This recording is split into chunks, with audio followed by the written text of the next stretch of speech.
Các em mình sẽ tự tăng mấy số điện quay qua.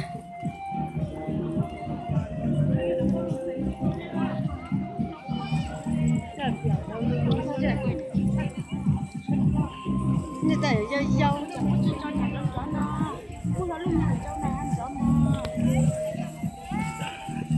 lâu chặt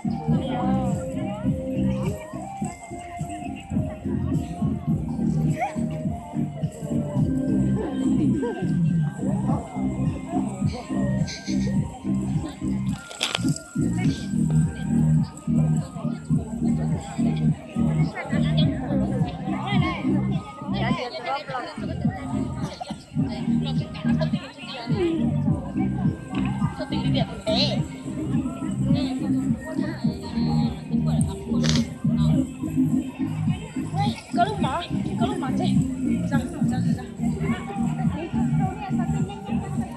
ra dâu đi vào qua một điều đi mà muốn chặt thì tao na thì dùng trăm pe na bây giờ thì tao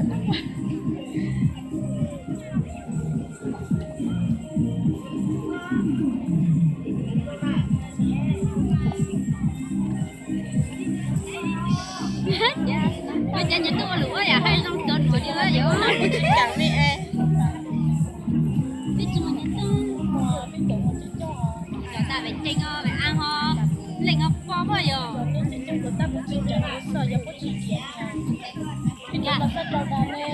ra biết kết thì phải lo đi rồi phải tôi rồi à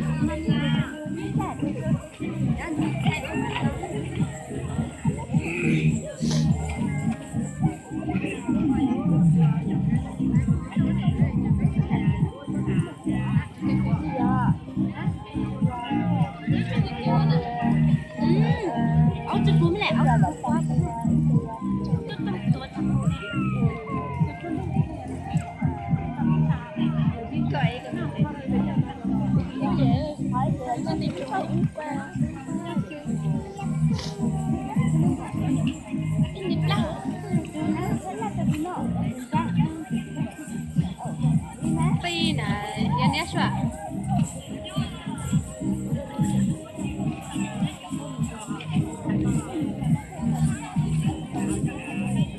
Giá thì bốc khai là lấy biết tụi nó ấy, tụi nó chưa khai ra gì nữa. buổi giống chỉ một hai nó chỉ cho nên lỗi cái Chứ do tôi nè, do tôi vậy chứ á, anh xử tôi nè.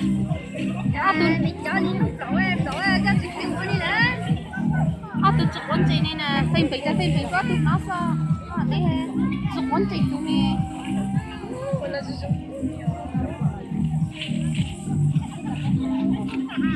Dạ. Rồi chưa anh xử tôi xong rồi nè đi. Bây giờ nó hay sao xe vậy?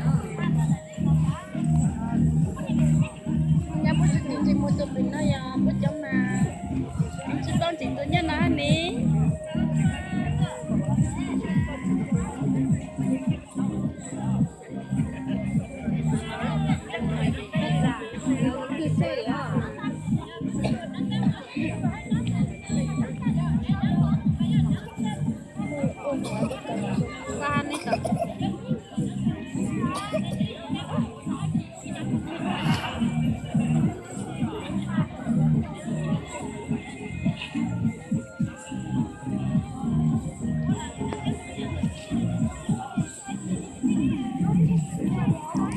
mà lên trên con một điểm nha